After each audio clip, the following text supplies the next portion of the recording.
भारत माता की, भारत माता की, भारत माता की, छत्तीसगढ़ महतारी की, छत्तीसगढ़ महतारी की, शीतला माता की, शीतला माता की, बुढ़ादेव की, बुढ़ादेव की, दंतेश्वरी माता की, दंतेश्वरी माता की।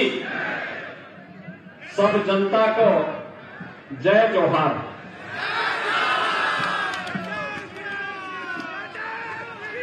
लोकप्रिय सांसद कांकेर श्री मोहन मांडवे जी, भारतीय जनता पार्टी के जिला के अध्यक्ष श्री सतीश लाटिया जी, भानु प्रतापपुर विधानसभा क्षेत्र से भारतीय जनता पार्टी के लोकप्रिय प्रत्याशी श्री गौतम मोहित जी, पूर्व विधायक श्री देवलाल दुग्गा जी, श्रीमती सुमित्रा मारकोले जी, विधानसभा प्रभारी श्री राजाराम ताड़ेन जी,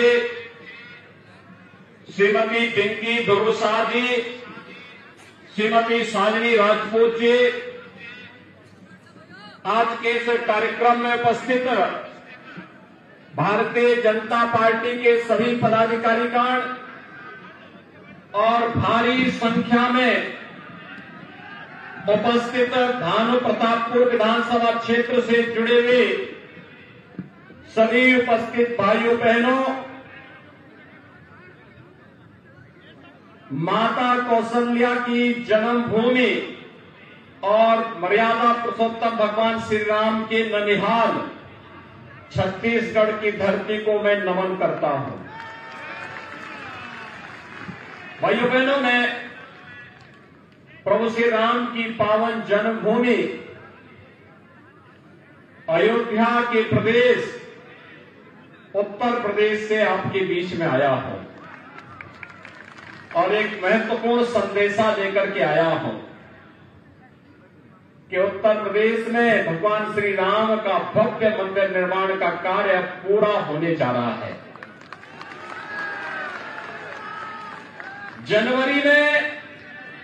जनवरी में देश के यशस्वी प्रधानमंत्री जी के द्वारा राम मंदिर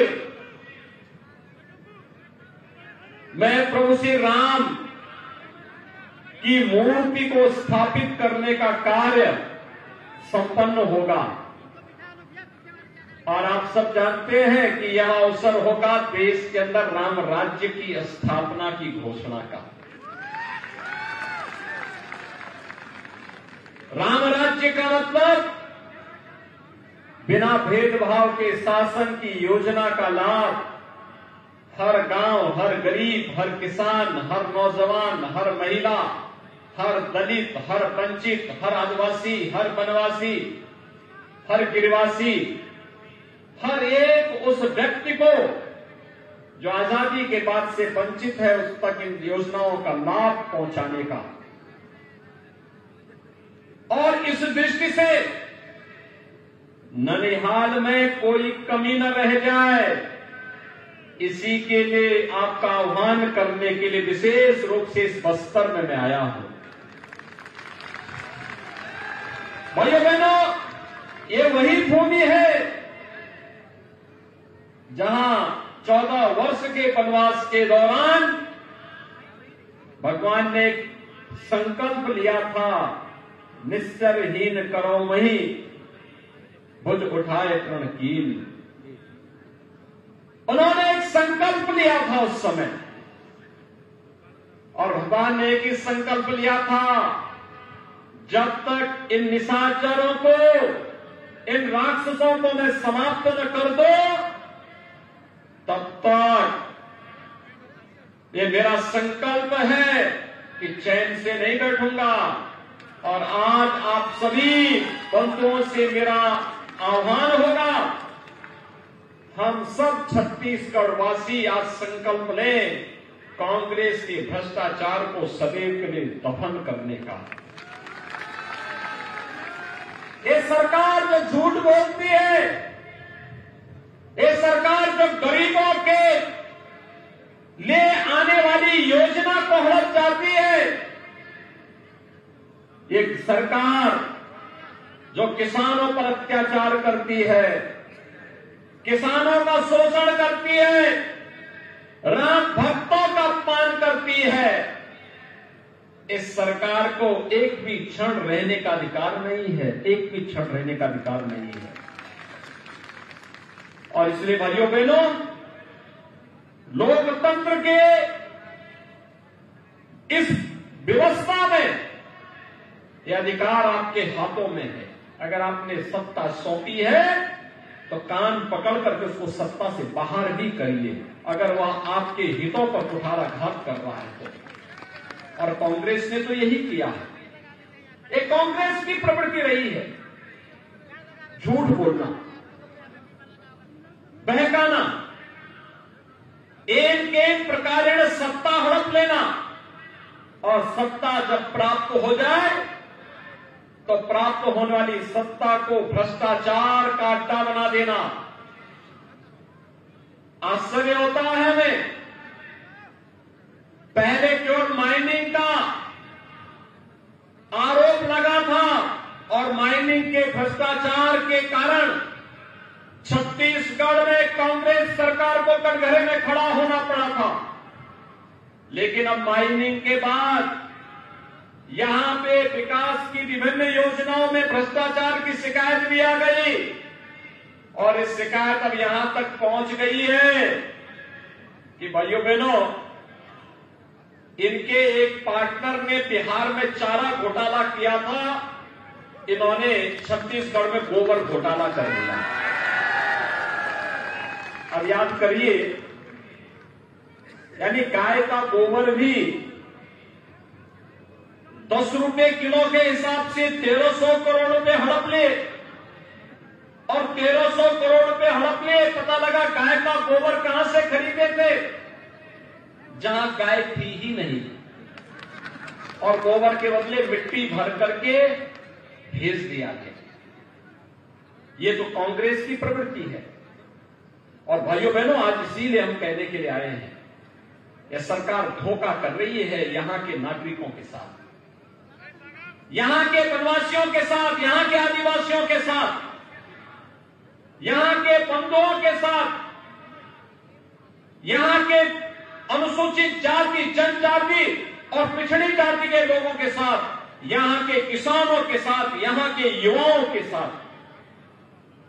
इस सरकार को विकास से कोई लेना देना नहीं, क्योंकि इस सरकार ने अपने घोषित एजेंडे के तहत छत्तीसगढ़ में रामनवमी के जुलूस पे लाठीचार्ज करवाती है, पर्व और त्योहारों को शांतिपूर्ण तरीके से नहीं मनाने देती है, लेकिन दूसरी तरफ लव जिहाद के लिए वर्ग विशेष के उपद्रवियों को प्रोत्साहित करके संरक्षण भी देने का काम करती है।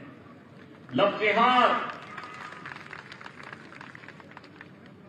धोखे से हिंदू बालिकाओं के साथ छल और कपट करके बहकाने का प्रयास। उत्तर प्रदेश में हमने कानून बनाया, अगर कोई दुस्साहस करता है, कानून के शिकंजे में कस करके उसको पूरी तरह तेल निकाल दिया जाता है उसका।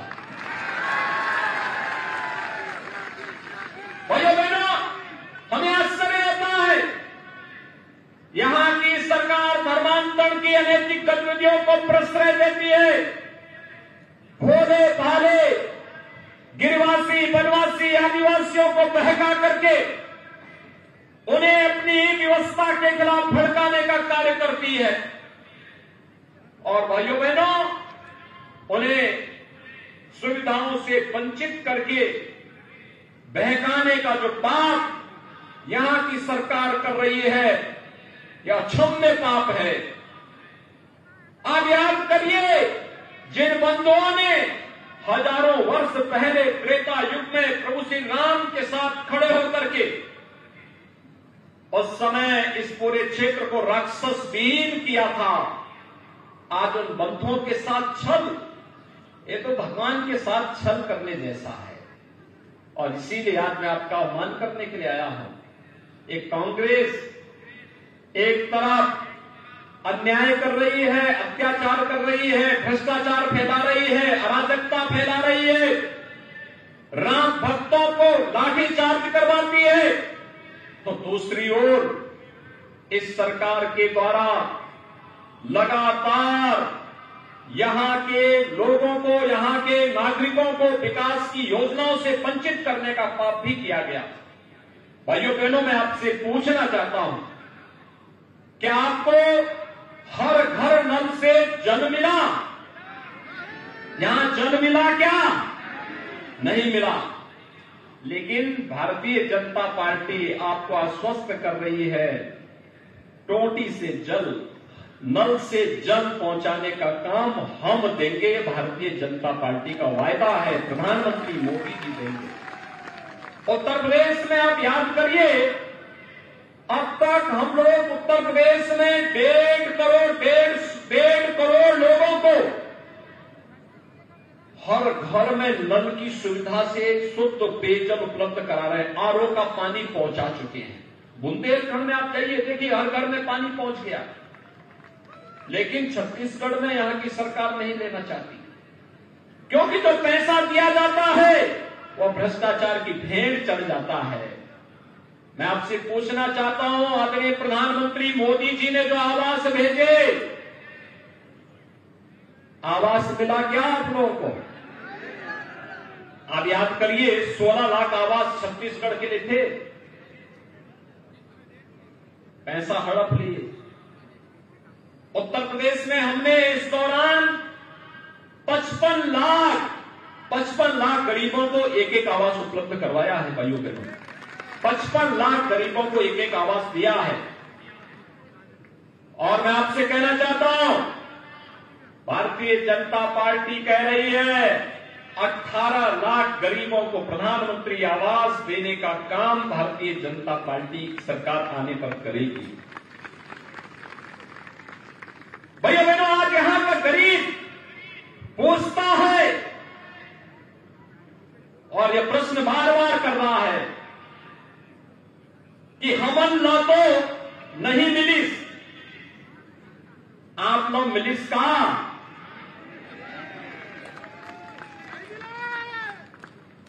आप लोग मिलिस का? नहीं मिलिस ना। और भाइयों बहनों, इसीलिए मैं आपसे कहना चाहता हूं, यह मिले इसके लिए भाजपा आवश्यक है। इसके लिए भाजपा आवश्यक है, क्योंकि कांग्रेस देगी नहीं। आज तो भारतीय जनता पार्टी ने अपने घोषणा पत्र में भी इस बात को कहा है कि प्रति एकड़ 21 कुंटल तक धान का क्रय और 3100 रुपए प्रति कुंटल की दर से उसका भुगतान भारतीय जनता पार्टी सत्ता में आने के बाद करेगी। यहां तो करते ही नहीं, कांग्रेस की सरकार करती नहीं। कर्जा माफी की बात कहे थे, किए ही नहीं, भूल गए। बड़ी बड़ी घोषणाएं किए थे, भूल गए। हर विवाहित महिला को 12,000 रुपए सालाना देने की बात भारतीय जनता पार्टी कर रही है।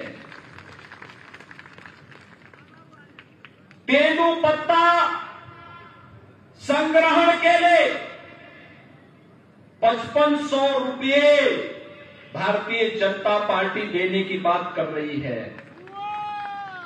चरण पादुका योजना फिर से लॉन्च करने की बात भारतीय जनता पार्टी कर रही है। आयुष्मान भारत योजना के तहत 5 लाख रुपए की स्कीम तो प्रधानमंत्री मोदी जी की है। मुख्यमंत्री राहत कोष से इसे 10 लाख तक पहुंचाने की वायदा भी भारतीय जनता पार्टी कर रही है। नए उद्योगों के लिए सब्सिडी देने की बात भी भारतीय जनता पार्टी कर रही है। और भाइयों बहनों, स्कूल जाने वाली बेटियों को मासिक ट्रेवल अलाउंस देने की बात भी भारतीय जनता पार्टी कर रही है। भारतीय जनता पार्टी ने जो कहा वो करके दिखाया। आप याद करिए, कोरोना कालखंड में मोदी जी ने फ्री में टेस्ट करवाया, फ्री में उपचार की व्यवस्था दी, फ्री में राशन की सुविधा भी दी और फ्री में वैक्सीन भी दिया। मैं पूछना चाहता हूं भूपेश बघेल जी को कि भूपेश जी आपने क्या दिया? मोदी जी तो मार्च 2020 से आज भी हर गरीब को राशन फ्री में उपलब्ध करवाने का काम कर रहे हैं। और इससे पहले डॉक्टर रमन सिंह जी ने 1 रुपया किलो चावल देश के अंदर छत्तीसगढ़ से प्रारंभ किया था। यहां के गरीब, वंचित, आदिवासी, वनवासी, दलित सभी को यह योजना का लाभ मिल रहा था। आखिर इन योजनाओं में बंदरबांट क्यों इनके साथ धोखा कर रहे हो? ये माइनिंग का पैसा, जिस पैसे को यहां लगना चाहिए था, यहां के विकास के लिए लगना चाहिए था, यहां के नौजवानों के लिए नौकरी और रोजगार के लिए लगना चाहिए था, यहां विकास की नई नई योजनाओं को बनाने के लिए लगाना चाहिए था, उस योजना का बंदरबांट कैसे? और भाइयों बहनों, इन्हीं बेईमानों गरीब भ्रष्टाचारियों के लिए हमने उत्तर प्रदेश में बुलडोजर तैयार करके रखा हुआ है। तो सरकारी पैसे को हड़पता है, अगले दिन बुलडोजर जाता है, पैसे भी वसूल करता है और भ्रष्टाचार की इमारत को ध्वस्त करके भी आ जाता है। माफिया जो पाले जाते हैं, इन लोगों के द्वारा उन्हीं माफियाओं को, उनकी संपत्ति को जब्त करके गरीबों के लिए, आदिवासियों के लिए, वनवासियों के लिए, दलितों के लिए, वंचितों के लिए, उनके लिए आवास वहां पर बना करके अपने हाथों से जाकर के हम लोग उपलब्ध करवा देते हैं। भाइयों बहनों, कांग्रेस विकास नहीं, केवल सत्ता को अपनी बपोती समझ करके उसको भ्रष्टाचार का एक नया गढ़ बना देना चाहती है।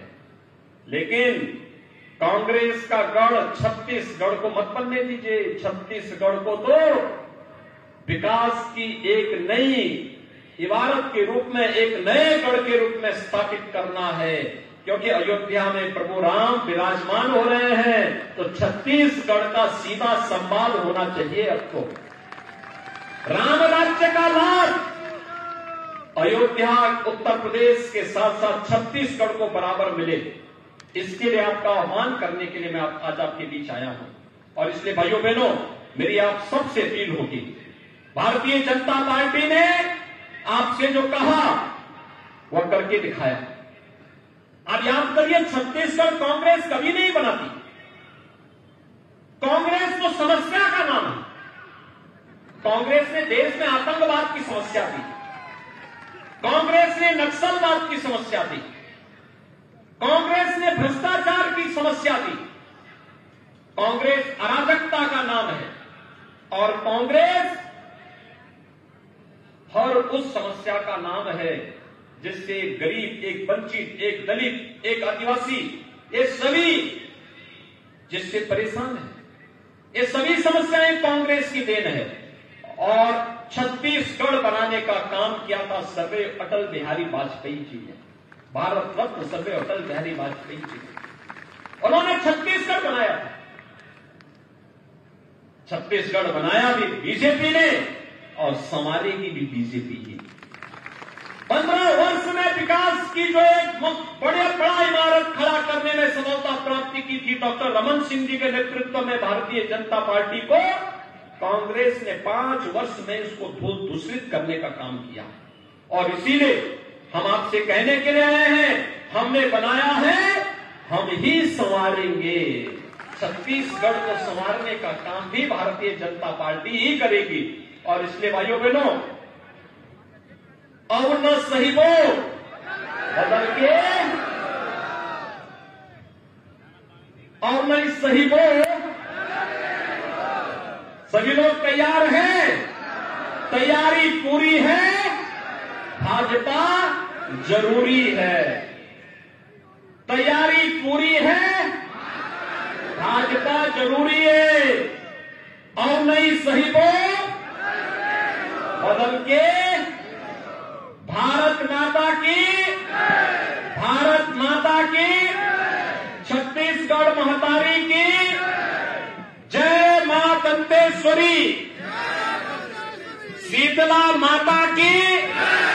आप सबसे मेरी अपील है, भारतीय जनता पार्टी के लोकप्रिय प्रत्याशी श्री गौतम उइके जी को कमल चुनाव चिन्ह पर, क्या चुनाव चिन्ह है?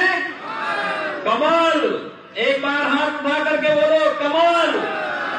कमल चुनाव चिन्ह पर भारी बहुमत से विजयी बनाएंगे।